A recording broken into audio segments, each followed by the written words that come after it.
Kayong mga lintik kayo dyan sa gobyerno, kayo'y kurap, kayo'y lumayas na dyan. Wala kayong ginawa kundi magpataba ng bulsa, magpataba ng katawan, magpalaki. Balik nyo ang pondo ng PhilHealth, dagdagan nyo ang pondo ng DepEd, DSWD.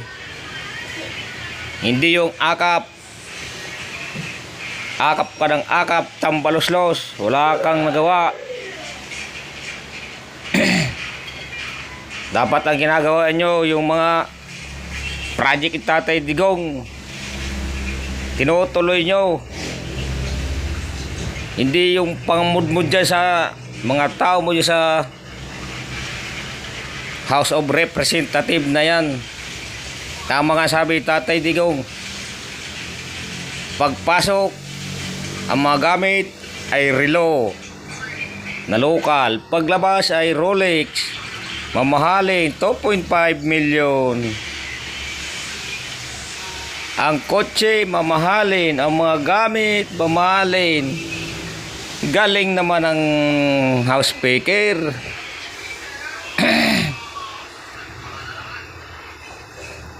House Speaker, ready habang buhay, nandiyan kayo. Paggawa ng flood control, walang baha, wasak. Kayo'y umayos. Hindi nyo na mabubulag o anong taong bayan sa pinagagawa nyo. Huwag kayong ganyan.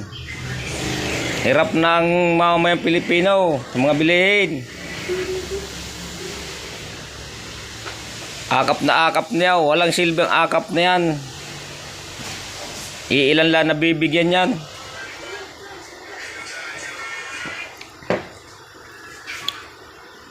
Mga kontraktor, mga project, kontraktor, mga congressman din. Mga kurap, mga buhaya. Dapat kayo pinaglilitsyon ngayong bagong taon.